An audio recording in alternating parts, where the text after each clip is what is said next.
call the meeting to order. Dr. Thomas, would you like to lead us in the pledge?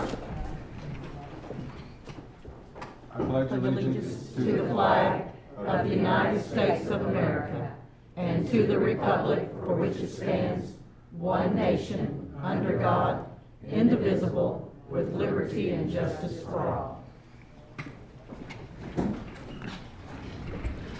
All right. At this time, let's go back up to the top. All right. Can we call roll, please? Ms. Bradley? Yes. Ms. Clodfelter? Yes. Ms. Nyworth? Yes. Ms. Edwards? Yes. Mr. Jester? Here. Colonel Key? Here. All right. Special guest and recognition? Yes, they're on the agenda tonight, but I'd like to introduce Kirk Mackey and Clarence Williams from Boynton Williams, and then Nate Ellis of BOK, and Major Redfern from MacArthur ROTC has joined us this evening. Welcome. All right. At this time, I'll turn over the agenda to you, Dr. Thomas. Thank you. As far as special recognition, I would invite Clarence or Kirk up to present our silver certificate lead for Freedom School.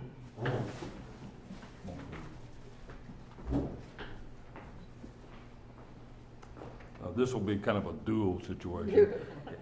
We finally received from the third party the certificate and completion of the lead certification for silver for Freedom Elementary. And we received that in December, and it was too late for your board time at that time, and so we're very thankful that it is complete. So Kirk has something that he would like to show you. Thank you. The principles of sustainability create and maintain the conditions under which humans and nature can exist in productive harmony, which in turn generates our cultural, social, economic, and health for our present and future generations. The principles of sustainability are important to make sure that we have abundant resources of water and materials for present and future generations. Sustainability is important to ensure the health of humans, animals, and our natural environments. As such, you should be proud that you've created a facility that's LEED Silver certified. And this is, we've framed two of these certificates for your use. We kind of assumed that maybe you'd want to put one here at the Shoemaker Center and one at the school itself. So, we've also received letters from the USGBC, which certifies the building, and we've received a letter from Integrity, our lead consultant on this, which is addressed to Michael Shanklin, your principal at the school. So, congratulations. It was a long process, and we're glad it's over, as well as I think you are too. Yep. One other real quick thing. In our state, as far as education goes, there's less than a dozen LEED certified schools. Okay, there aren't very many. And it's an expensive undertaking, not just to build the building, but to get the certification is quite an effort. So thank you very much for the opportunity to be able to do this for you. Thank you. We appreciate it. Can we get a picture of our board president and that certificate? Does this complete everything left on Freedom that needs to be done to close out that project? It does complete everything left to be done. Thank you, sir.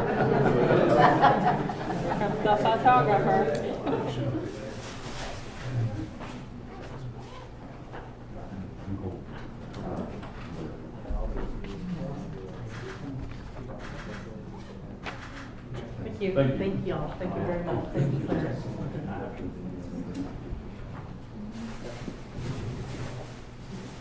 Thank you very much.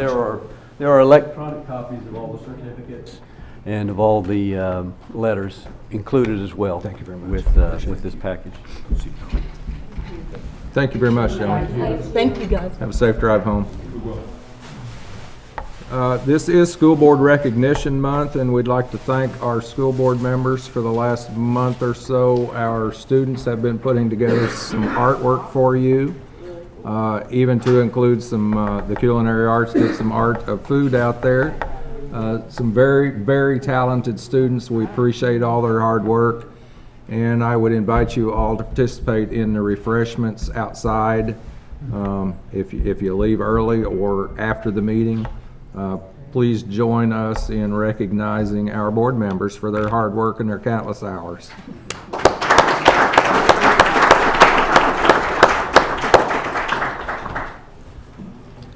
At this time, we will hear from our architect and construction managers. Good evening, everyone. It's been a couple months since I've been here, so I missed you. My name is Corey Miller. I'm with AIP. Matt Graves is here with me tonight as well, and Matt Henderson with Crossland Construction. To start off, we do have some change order items that we've been collecting for a couple months on Eisenhower. So I wanted to take a minute and go through those. It is a fairly sizable amount on the total authorization for use of contingency. It adds up to $155,078.28. The first item is a deduct for $1,990, omitting the motorized basis on the stage lighting fixtures. During construction, the distributor pointed out that the motorized function requires another slider for each light fixture on the control board. So instead of upsizing the control board to account for that, we took a deduct to omit that. It was discussed with the principal that that function was really too sophisticated for what they needed to do with it. The light bar itself does lower down to the seating level, so those lights can be rotated as needed, and then the production can happen. The next item is an ad for $2,613.94.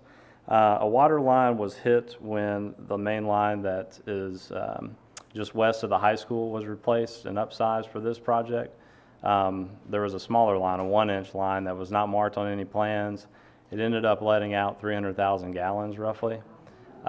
We couldn't find any shutoff valves, and this was during spring break, and so it was just kind of a mess. Now, the contractor is going to pay for half that water bill. Had it been marked on any plans, he would definitely pay for the whole water bill. Half of it is about $952. But the city did require some additional shutoff valves be installed in that system just so the accident didn't happen again. So that's the main up cost there. The next item is a deduct for $7,319. Contractor pointed out that we had 2 walls going to deck for sound isolation when one would be sufficient, and lowering the other one would allow for some extra room for ductwork to pass above the lockers in the corridors. So we took a deduct to omit that material. In the vestibule on the east side, we had a fur down that was situated in an open stair, kind of isolated in the middle, and it didn't give us a route for a fire sprinkler pipe to get there and cover that little spot. So we had to extend a fur down. That added $2,700. In the safe room area on the second floor, we had some walls that were marked to only have gypboard on one side when we needed it on 2. So that would be a cost increase, $5,000. In the commons, there's a canopy that hangs off of the auditorium wall and is a pretty big canopy. It was not bid. The cost of that to include it in the construction at this point is $68,440. We do recommend keeping it. We think it's a nice design feature in there. If it is decided that we don't want to do that, we can revise this change order and take it out. There's another item that was not bid, the concrete backfill board along the perimeter by the sidewalks. This is something that's going up to cover the insulation that goes against the foundation wall, just something that was left out of the bidding. $14,311.35. That one I would not elect to leave out of the project. The next item is an ad of $47,478, and this is to bring the lockers up to fully welded frames. Right now, you've got knockdown lockers, which are brought onto site and assembled, and they do have the tendency to work loose, and the welded is definitely a better option. Since we have some contingency money, we think it's a good time to recommend increasing the cost for that.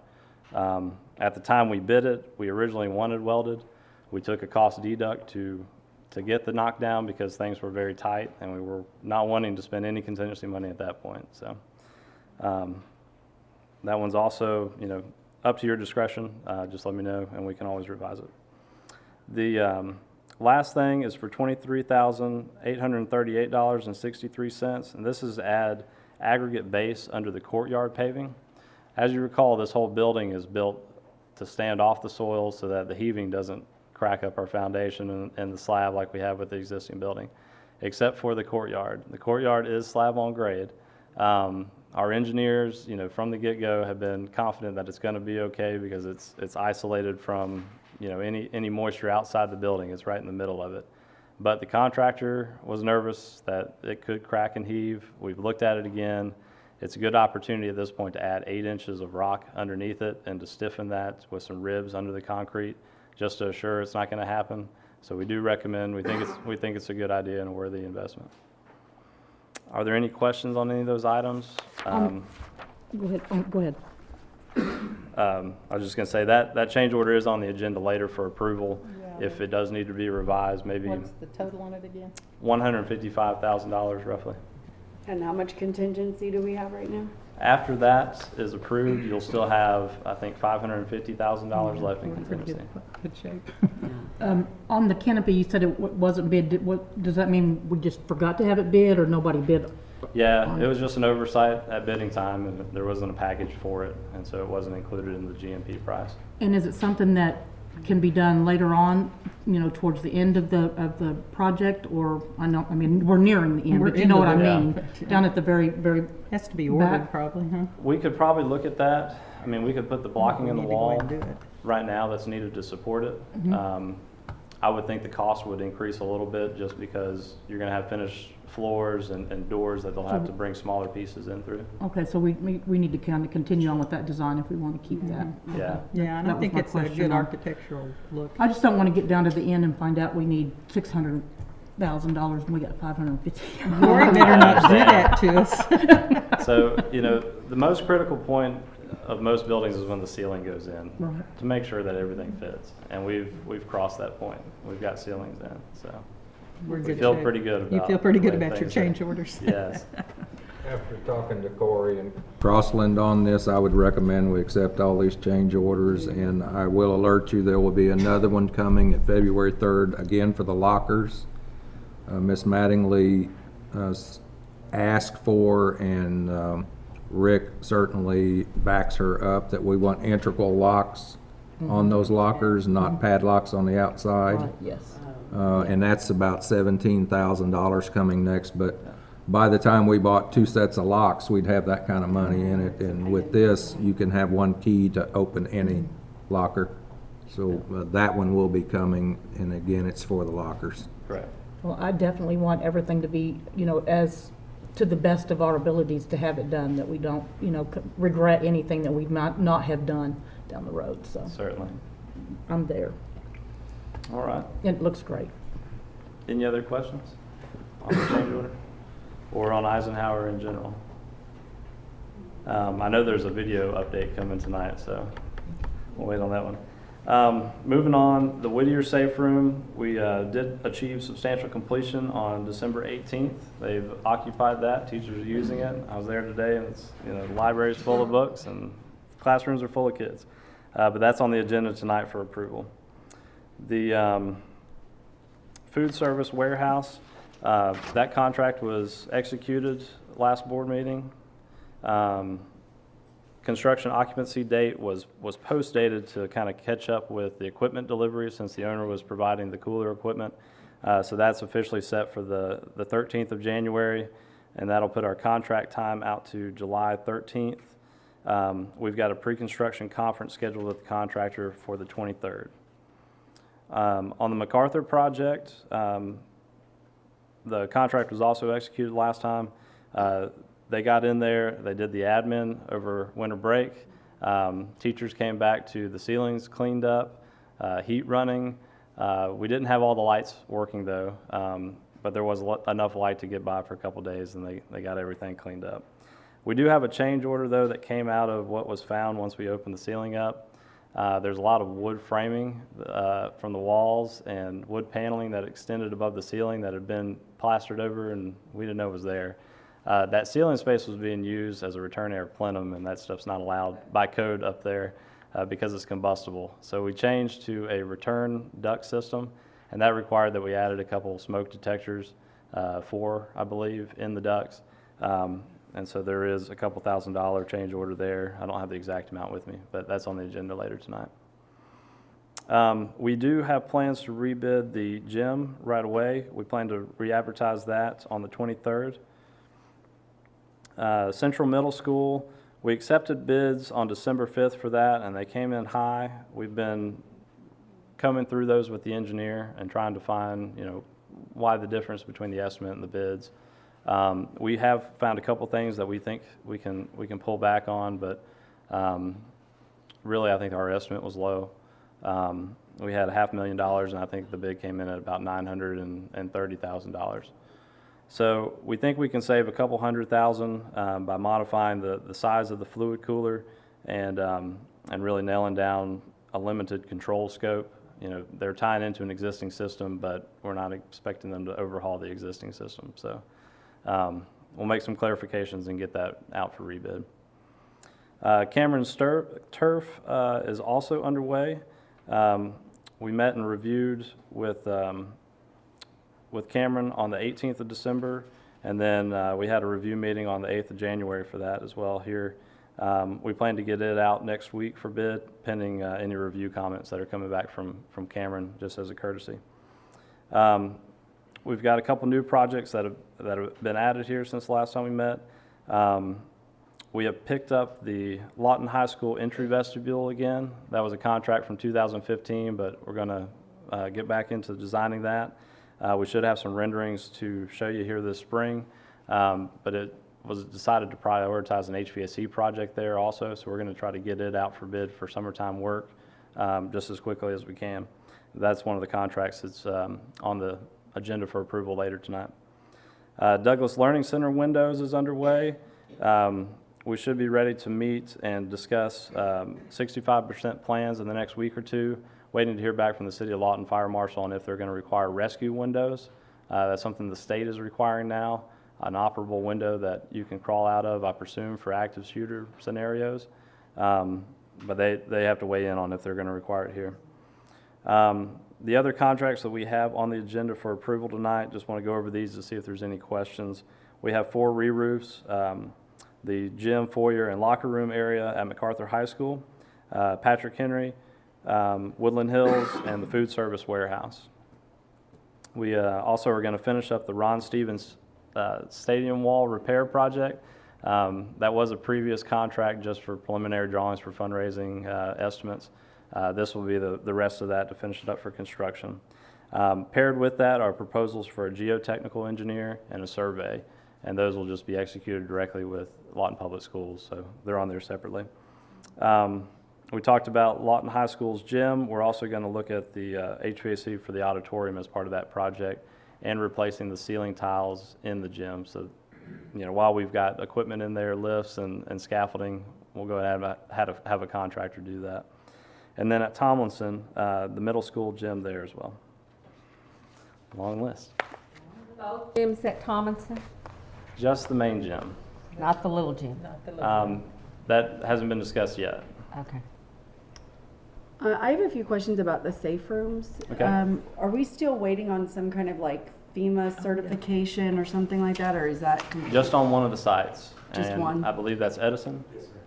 Yeah. Okay. And the rest are done? The rest are done. Okay. And then I learned about retainage this week when I sat next to someone at a basketball game that was sharing with me that we had some local contractors that hadn't received their retainage on the safe rooms, and that they were hoping that I was going to be released soon. And Yes. was the delay because of the FEMA thing, and has that been released to the local contractors? Yes, we sent a pay app here recently. I don't know if it's been processed yet or not, but it reduces retainage on all the other 6 buildings and just holds a little bit to finish up the FEMA stuff on Edison. On the final one? Yes, Okay, ma'am. that's good. So is that how that normally works with retainage, where if, regardless if it wasn't their area, like plumbing didn't hold it up, but we don't pay, or the retainage is held for everybody? So at the end of the project, when we have a punch list, you know, we will hold money until all those punch list items are done. As some of the punch list items are done, we may check those off and decide that specific areas can be reduced. Okay, On this one, you know, we kind of waited until all the punch list items were done, and then we went through and checked them all off. And I think another month passed while we thought we were going to get the FEMA stuff, and it didn't come in, and then we decided to release it on what we could. gotcha. Okay, awesome. Yeah. Thank you, I appreciate it. Yeah. All right. Thank you. Hello, I'm Matthew Henderson with Crossing Construction. I was just going to kind of give you a little brief update on Whittier. Everybody, like Corey said, we got a substantial completion December 18th. We've done 2 punch lists so far with Corey, and Matt showed up today to do another walkthrough. We're still working on site work. Once the site work's done, we can put the skirting on the portables, and Donald from the maintenance facility is going to build new steps for those portables, and they'll be completely done. But they're occupied now. We have TCOs for the portables. The walkway covers are almost done, so we're getting pretty close at Whittier. Josh isn't here today, but he did make a video with Gerardo, and we were going to watch that tonight. Okay. Thank you.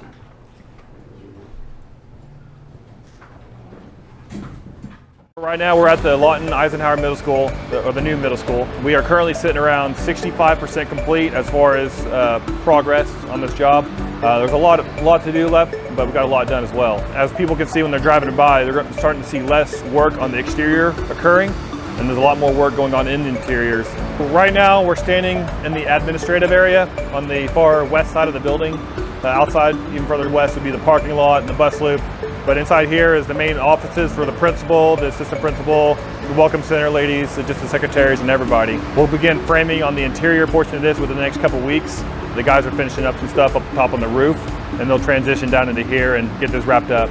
This area is one of the last areas to get completed as far as the structure, and it'll be one of the last ones to get completed as far as the interiors. As we walk through the job, you'll see a lot more of the areas that are finished up, framed, sheetrock. We have items painted, fixing to install lockers, ceiling grid. This is a radius glass wall that'll wrap the entire media center. And on this glass wall is going to have murals in the glass of different pictures. We are in the first floor in the Area C classroom area. Right now we have all the walls are painted, and we're currently installing all the ceiling grid, and then the lights and the HVAC fixtures are coming right after this as well. Over the next couple weeks, we're going to get lockers installed, as well as flooring and cabinets. So those are the next features coming in here to give a more finished product. So right now we're standing on the east parking lot. Behind us they're putting all the glass windows, plumbers digging some plumbing on to the south of us where we're standing. Right now we have curb and gutter. It's starting up tomorrow. And then the next step will be the asphalt paving. We've already poured several of the light pole bases that will hold the light towers. And then from here it's just the paving, and then we'll keep working our way around to the south side of the building and then up to the west side. We're still on track for the completion of all the classrooms for the 1st of April, and then the gymnasiums, the kitchen, mechanical rooms, and some small areas will be done around the 1st of May. And then with the whole building still on track for July 2nd. The next big step that we have will be, we got to do some work on Gore Boulevard. And so we're going to be doing that throughout the school year. And so there'll be a little bit of hindrance as far as traffic down to one lane on each side. But once that actually gets finalized, we'll push it to the school, and the school can push it out to the community. The lights and the HVAC fixtures are coming right after this as well. Over the next couple weeks, we're going to get lockers installed.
Wonderful, thank you very much. One thing to correct, the murals aren't on the glass, they're above the glass. Oh. I thought they were gonna be etched in the way it would, I mean, that was my thought process. I had somebody say, is this building gonna be done before, the city gets their, road done? Probably, They're getting close. yeah. Oh, thank you, guys. Thank you all. Thank you, guys. Drive careful. Yes, be careful. Thank you. Agenda item 6 are departmental reports. In 6A, you have 2 written reports, one from business operations, one from educational services. Do you have any questions on those written reports? Nope. Okay, item 6B, Chris Sharkey and Claudia Beckner from our special ed division would like to present you with a potential project that we'd like to participate in. It really Good is. evening. I'm Chris Sharkey. I'm the Special Services Director, and I just am excited to come before you with an opportunity that's really, there's a pilot program that's being offered. It's only being offered to two school districts within the state, and we are one of them. We had actually asked the individuals that had created the program to come and speak, but we found out about 30 minutes ago that they had bad weather and they're turning around. So making an executive decision, I adopted someone else to come speak about it. But the reason I did ask Claudia to come is because she has been very instrumental in this program. She's done a lot of the groundwork, coordinating. She's had meetings, and she's always looking for ways to help our students. And I'm just thankful for her, and I'd like for her to share the information with you. Thank you. My name is Claudia Beckner. I'm one of the assistant directors at Special Services. Wear lots of hats, do lots of different things, and so sometimes people from the state kind of reach out and say, hey, Lawton might be a good place to. So we were approached about this. One of the things about this project is it's specifically targeted for students with intellectual disabilities, their families, their teachers, and I would say the community at large, because we're looking at building vision for those students and their families to see how they can possibly become employed. And we provide a lot of opportunities for our students now with disabilities and some with more significant disabilities. And one of the things that happens is if they are that category of intellectual disability or developmental disability and they apply for some of those other state services, they go on a waiting list. And so we may have worked with them and they may have had a school-based job, a community-based job, and if there's nothing there to carry them on, they're on that waiting list and they may get to 30, 40 years old and then they finally come off that waiting list and they say this opportunity is here for you to be employed, and they say no thank you, we've been sitting on the couch for a long time and we don't want to go to work anymore. So this is an opportunity to reach back when they're younger to start working with their families for a vision. The specific training that we will provide to our teachers is called Charting the Life Course or Life Course Tools. Some of our teachers have already had a peek into that at some of our professional development, but it would offer that opportunity to train the teachers, kind of minimal impact on us. We would like them to use the tool, use it as one of their transition assessments on the IEP. And the second phase of the project is with the workforce office, so that when we work with them over time and then they're exiting, there's going to be another phase of that project for employment and supports in the community. So a lot of it is about the supports that maybe right now are not so much in place for that population. And why I say it's important for our community is that we will have more people with disabilities employed in their community. Their parents won't be home caretaking them possibly, and then they might also be employable again. So, impact possibly on the employment rate for our community in Lawton. There are some additional, this is kind of preliminary, but this is going to be a research project with OU, so there will be an international review board agreement that will come to the board. We've just found out, it's kind of been a slow rollout, but we just found out that has been approved by the State Department of Education. There's also some interagency data sharing agreements, and participation on the part of the students and the families is voluntary, so we'll roll it out, we'll invite them to training, they will have to consent to participate, and then there'll be some data collection on the backside to see how we're incorporating that in the IEPs and later on for the outcomes. So we're looking at kind of like a 4-year commitment to kind of stay with this project. And I think there's kind of just a preliminary agreement that's another agenda item. So the people who are coming, Ed Long from Cross Sectors Innovations is kind of whoever they've contracted with to, and Wanda Felty from OU Center on Learning Leadership. So they kind of were watching the freeze line on the way down, and they called and I said, "Are you here?" Because it was almost 5:30 and they were like, almost, but we think we're going to turn around and go back. So they said any questions they're willing to entertain. You have the packet with the contact information, and if you have any questions for us, we'd be glad to try our best to answer them.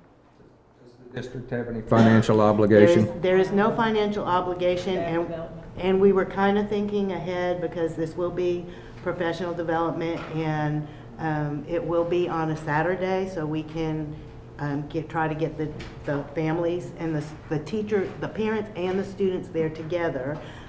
So we have some special ed funds where we budgeted like for a stipend to try to encourage teachers to attend on that Saturday. And our projection was like February, but we're rolling still behind the curve, so we may be looking at maybe March before we actually, get everything squared away where we can plan that training, if you all agree with that. I think this sounds awesome. I do too. Thank I'm you. really I'm glad to excited. see the family is involved, not just the students. Stipend just for the teachers or for the parents too? Well, our professional development funds that we get from special ed Okay. are only for Right, teachers. It would right. be great if we could do that. We're going to try to get donations so we can feed them. 'Cause community it'll be partners. Great. Yeah, and maybe something with childcare if there's other siblings. So all that's to be Great. rolled out yet. And this training, I'm assuming, is geared to high school teachers? It is geared towards the students and the families. I actually have a visual. So there's something that's been in our world in special ed for a long time called futures planning, where you kind of plan for the future, especially for children with more significant disabilities, with the family involved in all this. So this is kind of putting the student at the center, and then looking at the supports around them, with looking at some of those like eligibility specific services last, but look at personal strengths and assets, relationships, technology, community-based supports, and then, last, looking at that SSI check and that, some of those things.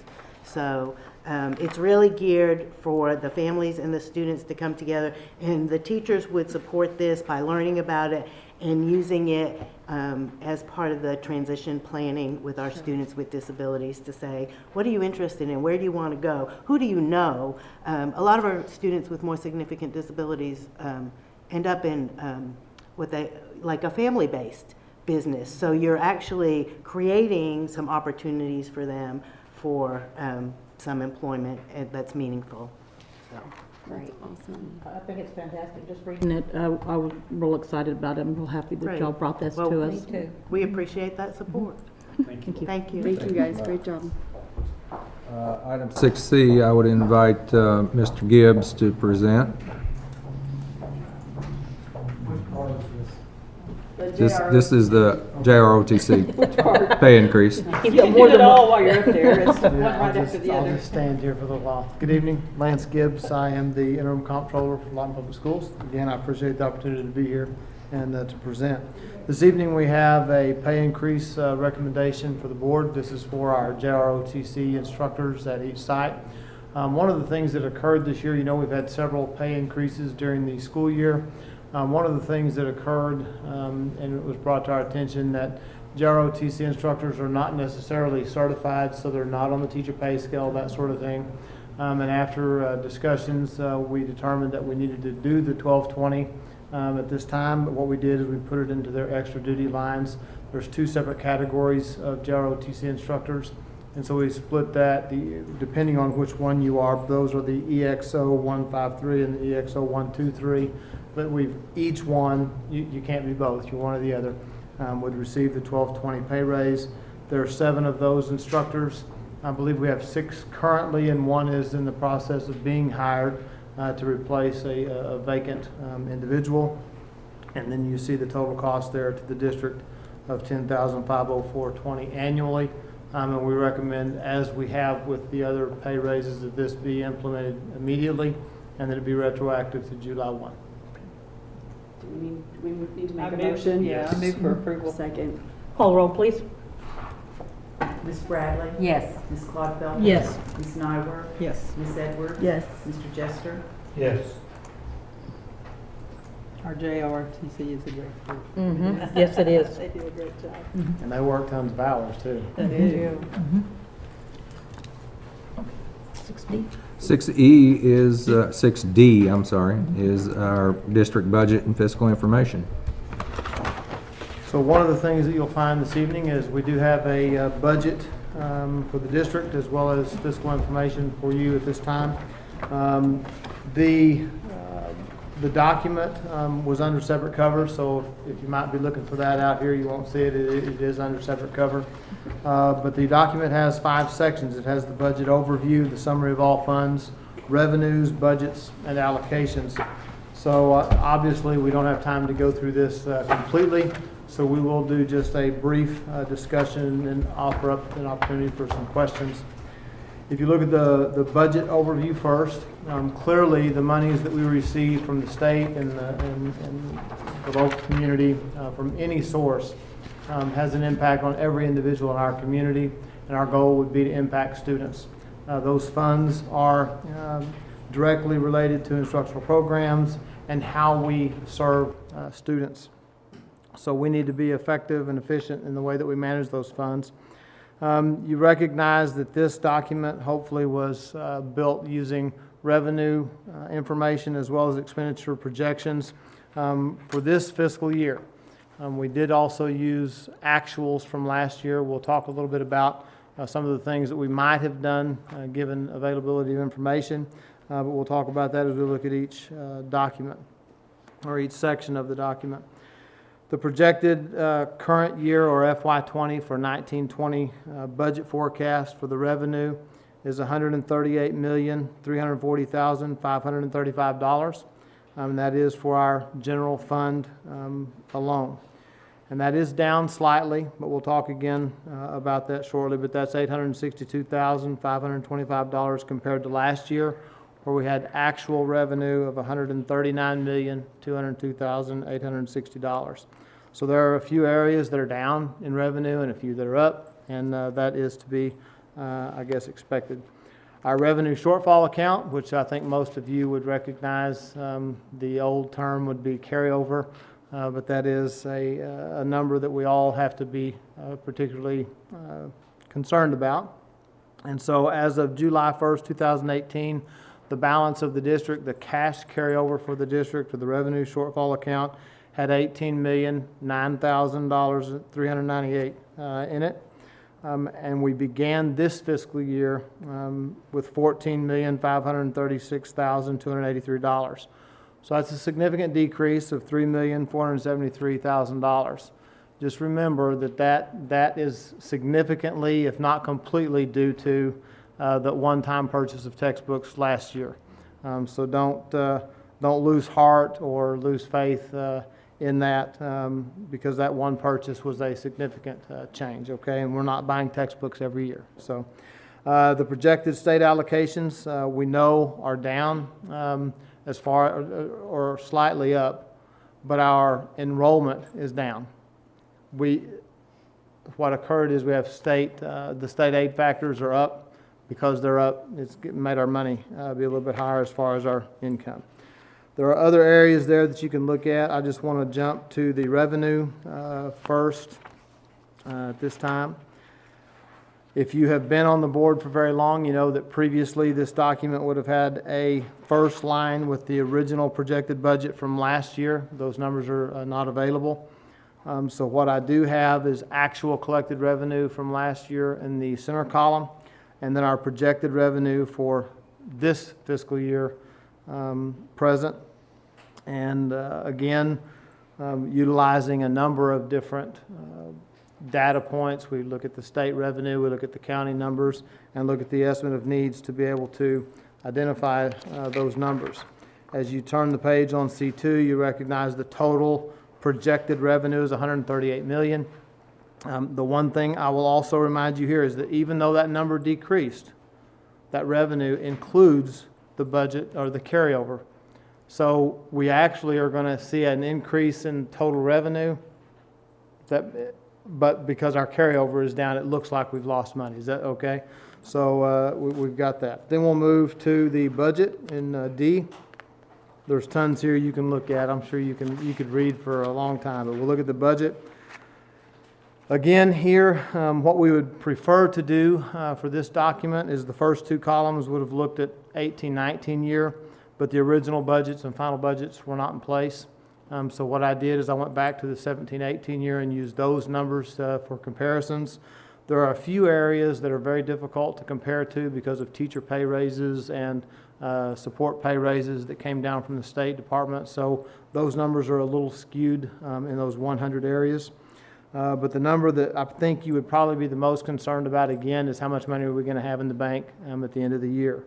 So on line 119, it's about halfway down the page, the revenue shortfall account. In the district side, and this can be very confusing, so I want to try to be clear. We did have 18 million carryover in the bank. That was our cash money in the bank on July 1st of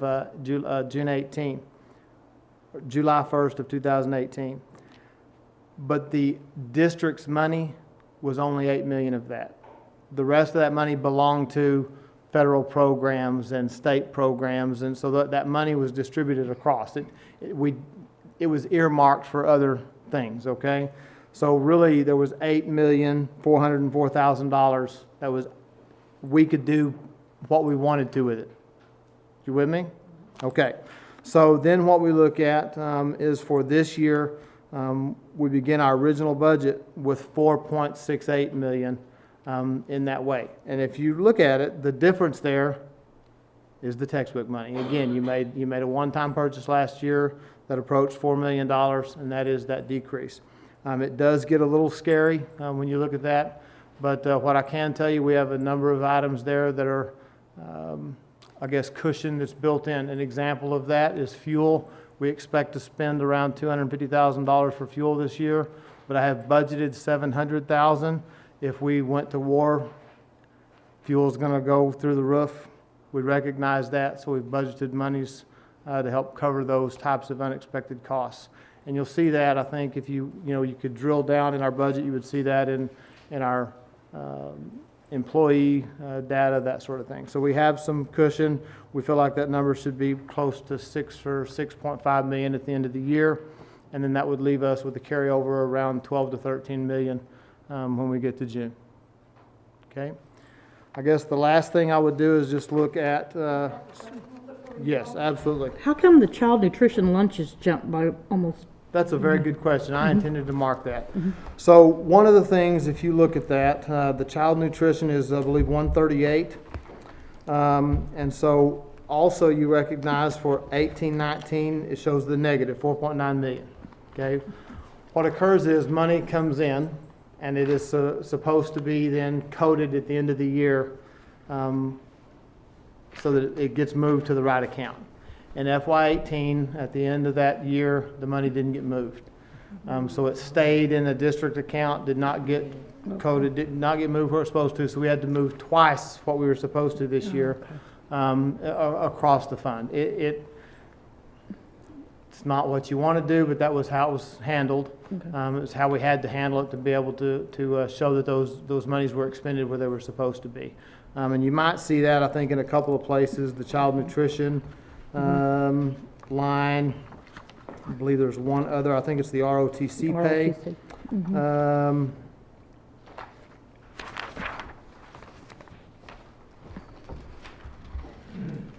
The ROTC pay would be doubled also.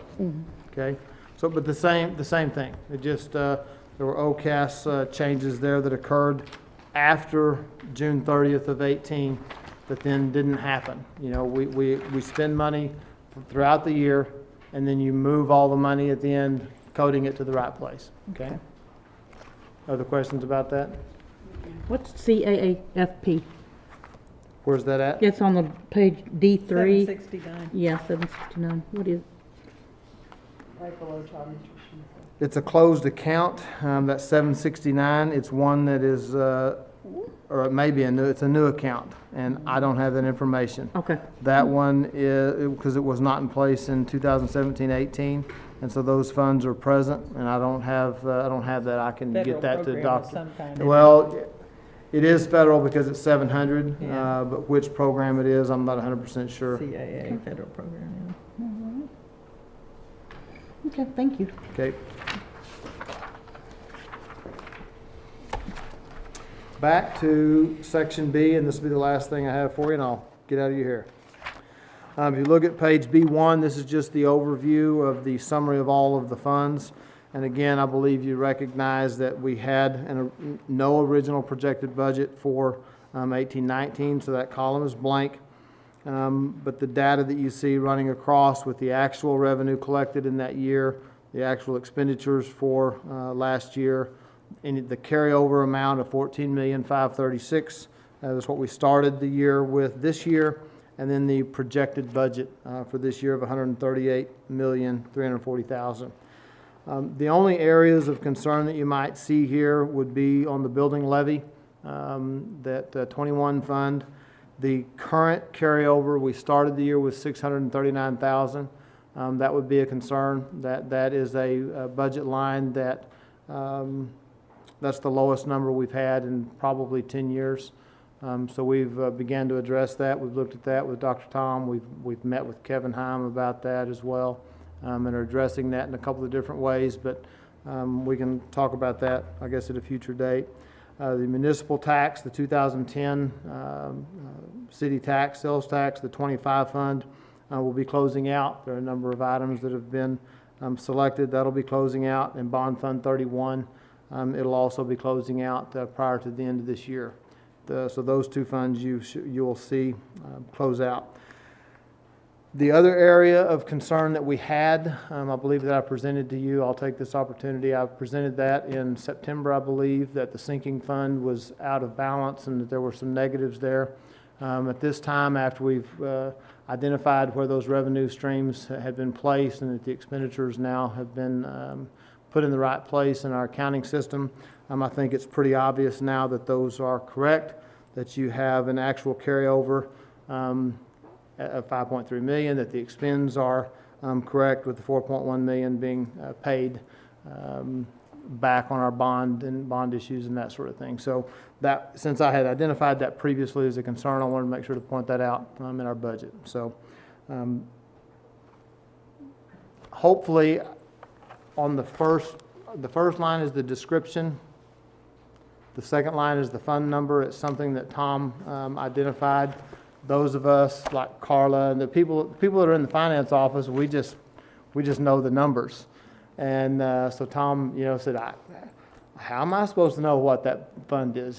So we put that in there, and hopefully that'll help you recognize which one is which. And I think really where his concern was, how do I know whether municipal tax is 25 or 26? Give me some cheat sheet here. So it's here, and we've also then placed that at the top of each page. So as you're looking at those, I hope that we've made it a little bit easier. If there's anything that you see in this document or any other document that we produce at the finance office or the business office that we could help as we present those, please ask, and I'll be glad to try to update those as we build them and present them. Any questions? Great. No, thank you so much. This is just what I want to see. Okay. One thing I am remiss in is thanking the finance department, the ladies in the finance office, and particularly Diane Brandstetter for her work. It's not a one man or a one woman or a one person show. I mean, it is taking a lot of work and effort, and I really appreciate everyone for what they've done. So thank you, and thank you for the opportunity. We appreciate you. Thank you, you, and the whole department. Thank you, guys.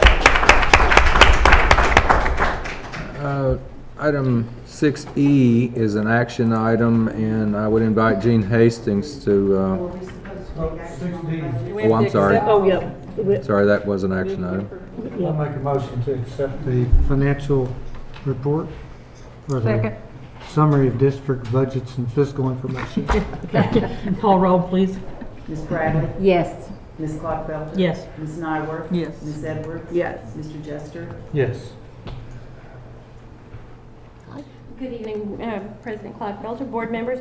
We have 4 policies to come before you tonight. The 3 policies, CHC, bids and quotations, CHCR, bids and quotations and regulations, and then CHCA, competitive bidding for non-regulated purchases, is just bringing our policies into line with law that went into effect on November 1st of 2019. The last policy, the FMFD, Interscholastic Athletics, Gary Dees and a committee of members that represented the needs of our students. This is a policy that was reviewed for change so that we could make sure that we can have inclusion for those students that are affected by families' moves for the benefit of the family. There are times when families move for the benefit of the family, but it has knocked students out of being able to participate in the athletics. So through a committee, they have come up with this change in our policy that we'd like to recommend tonight. Would you have any questions? I think you want us to separate these? Yeah, I want, Okay, yeah. I'll move for approval of the CHC, CHC-R, CHCA. Second. Ms. Bradley? Yes. Ms. Clodfelter? Yes. Ms. Nyworth? Yes. Ms. Edwards? Yes. Mr. Jester? Yes. Okay, and then the final one, I don't have a problem with, but I think Carla has. Yeah, I'm not totally on board with this yet. I mean, I might be wrong and that's okay, but I just have some reservations about it. So I asked for it to be, for us to vote on it separately. Okay. Gary, did you have anything you want to tell us about the committee's work, or? Well, yeah, we met throughout the fall, and really what I've seen as athletic director is we've kind of penalized families for moves that they make if it's a bona fide move. And a lot of these kids that we've had set out, they're not really stars, or they're not really like doing it for athletic purposes. Now there may be some that try to do it for athletic purposes, but the majority of them just made a bona fide move, and then we've made them set out and not be able to just it's hard for me to know that and look them in the eye and tell them, no, you cannot play or you can't participate. It's just difficult. What's a bona fide move? That you have moved into another district. You go out and get the proof that they've moved. I mean, how do we? Yeah, How do we I'll follow be in up charge on of any that. of this? I'll be in charge of that. And so, and then they have to get rid of the other residents, so you can't have a dual resident situation. But how do we know that? I mean, how do we actually know that you gave up that Is it residence? like utility bills or? Yeah, you would have to provide documentation. You have to, wherever you lived before, either you like left the residence and prove that would be that there's no furniture, there's nothing in there left, and you can move the residence. So you're going to verify all this? Yes. So right now, the policy is that when they move in the middle of it, they can't play for how long? For 1 year. 1 year. Why? Like, what's the origin of that policy? The reason the policy was put into place is because they didn't want to allow somebody to It's a just quarterback deal. go to another school and rent an apartment and be able to play for that school. So, but just in my findings, that's not really happening, and we're kind of penalizing people for just either having to move or trying to better themselves and move to a different house. So, Mr. Dees, would you mind to come up here so that the audience outside of the room would be able to hear? If I may give you a little background, this discussion came up the first year I was on the board, and the reason that was given to us, that the way the policy was before, was that it was going to be difficult to ascertain whether or not the move was for the purpose of stacking teams or, somebody getting to play at a different school. But from reading this policy, it looks like we've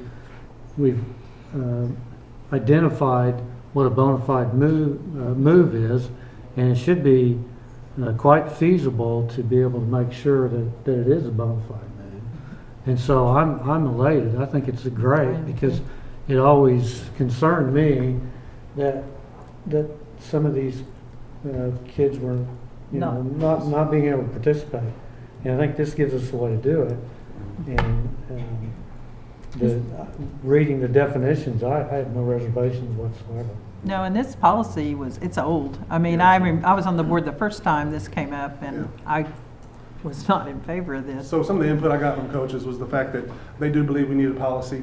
Students shouldn't be able to jump from school to school. But this kind of, my point, addresses both things. I don't think you'll have a lot of people who are able to physically move, and we've addressed the transfers. Transfers would still have to set out the year. Right, so somebody decides they're going to go live with their grandparents so they can play at Eisenhower. That's not going to happen. That's not going to happen. It's their home residence that. Right, their whole family moves. Yes. They do owe the other residents, and so it's a legitimate move. They should get to play. Any other questions? I mean, I respect everybody's opinions and everything. I just want to make sure you. Yeah, on everything, and I just. Okay, I'll move for approval of FMFD.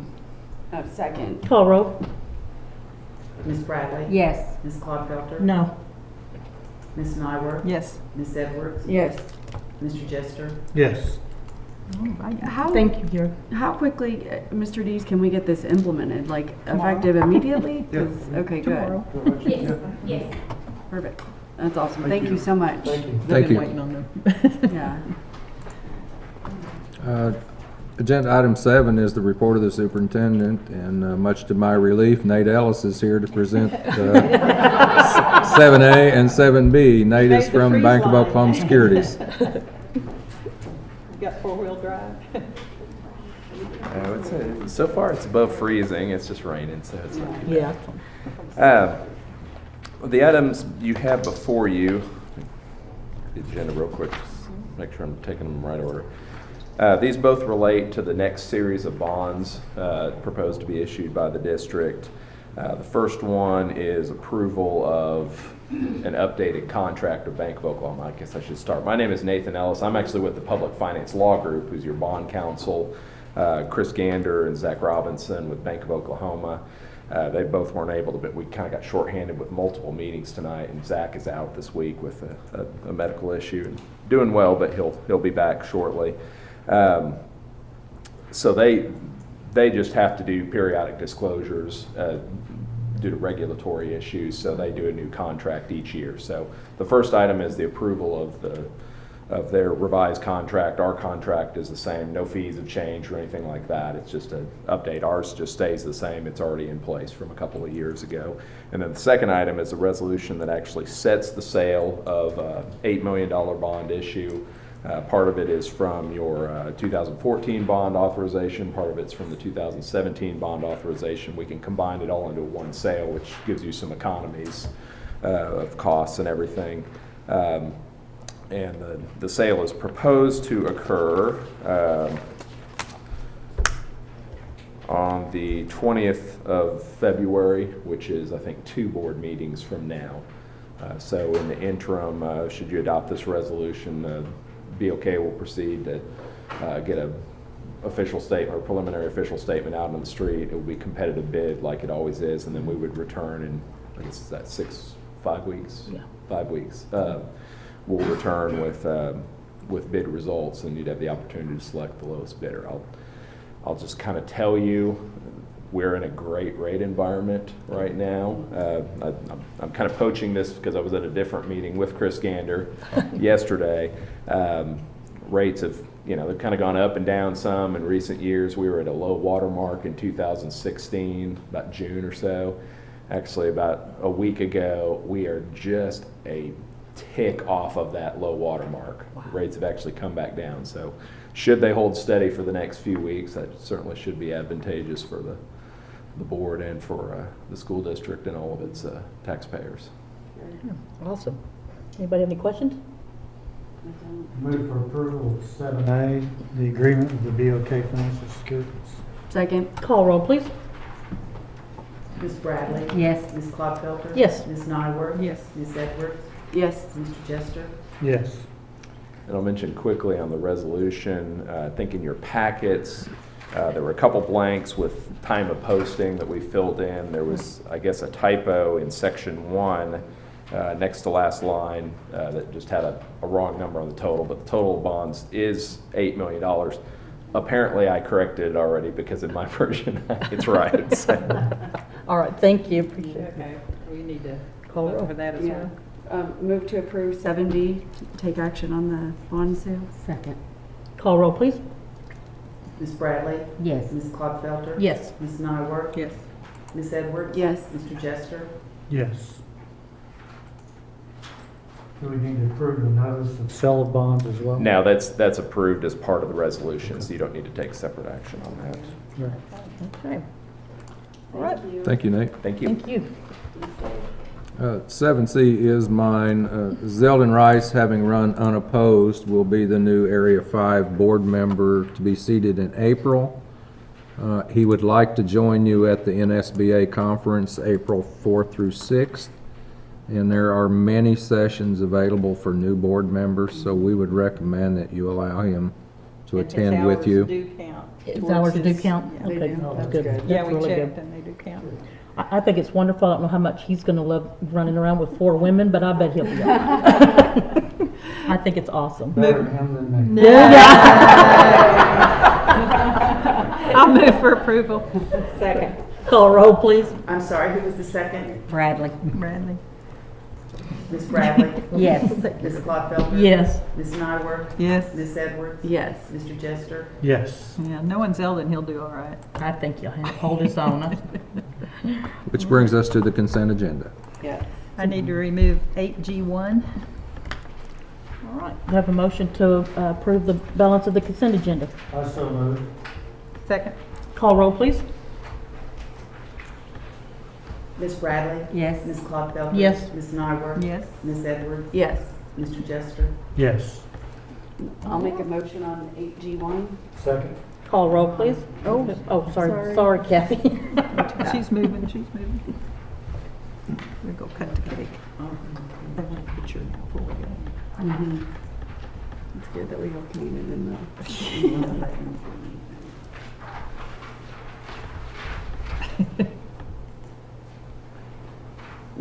Now you're ready, okay. Okay. Kelly moved. Yes, I moved on 8G1. I second it. Call roll.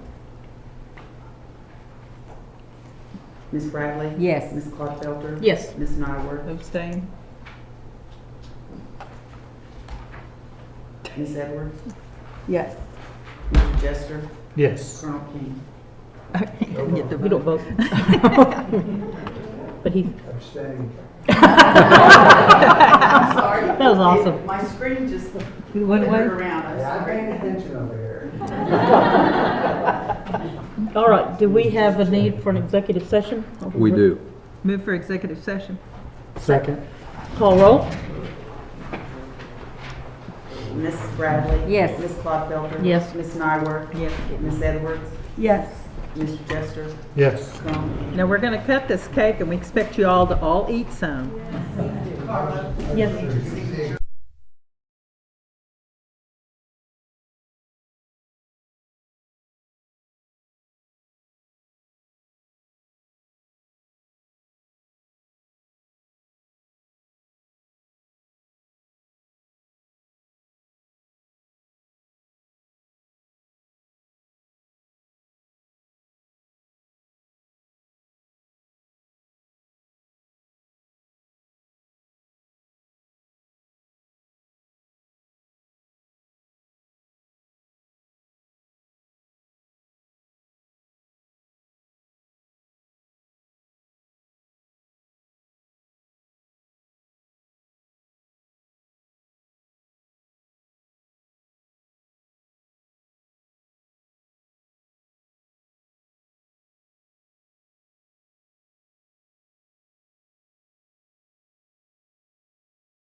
I so moved. Have a second? Second. Wait. They're not ready. They're not ready. Hang on.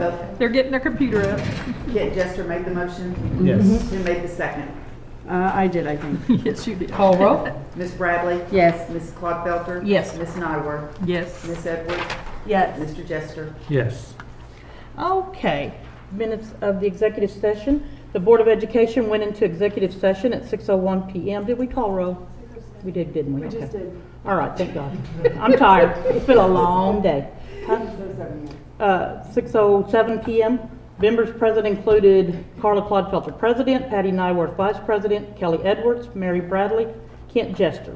Others present included Dr. Tom Thomas, Interim Superintendent, Chuck Wade, the LPS School Attorney. Items discussed included the employing, promoting, or receiving resignation of individual certified and support salary personnel as listed on the certified and support personnel reports. The employment of Trey Cook and possible resignation agreement. During the executive session, the board discussed these items and no other items, and no action was taken. The board returned to open session at 6:30 PM, and this constitutes the minutes of the executive session. All right. Thank you. At this time, we would request approval of the certified and support personnel reports. Item 13A. Move for approval. Second. Call roll? Ms. Bradley? Yes. Ms. Clodfelter? Yes. Ms. Nyworth? Yes. Ms. Edwards? Yes. Mr. Jester? Yes. Item 13B, we would request approval of the resignation agreement with Trey Cook. Motion to approve? Second. Call roll, please. If we use the term ratified and approved, you could amend the motion to say ratified and approved. Okay. I amend the motion that we ratify and approve item 13B, the approval of a resignation agreement with Trey Cook. Second. Call roll, please.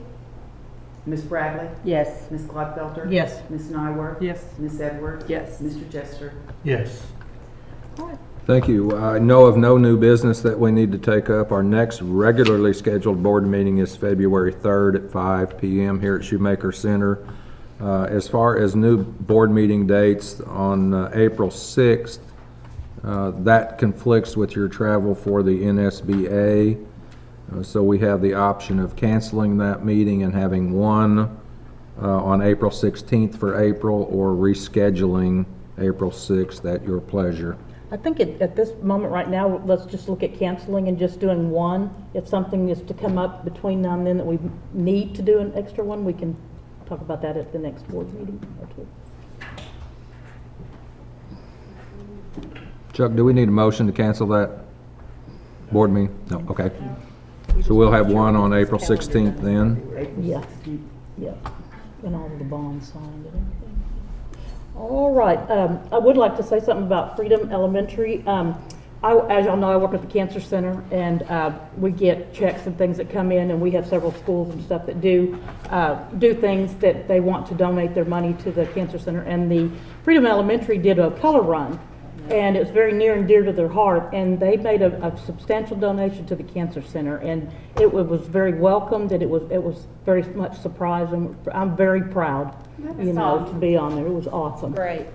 Yeah. I'd like to remind everybody that the FFA are having their chili dinner, and it's going to be on February the 31st, January the 31st, January 31st at 6 at the Expo at the fairgrounds. Okay. And they'll have a chili cook-off and all kinds of stuff. That's fun.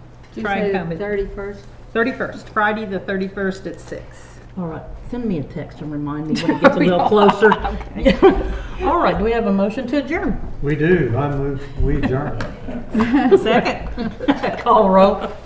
Ms. Bradley? Yes. Ms. Clodfelter? Yes. Ms. Nyworth? Yes. Ms. Edwards? Yes. Mr. Jester? Yes. Thank you.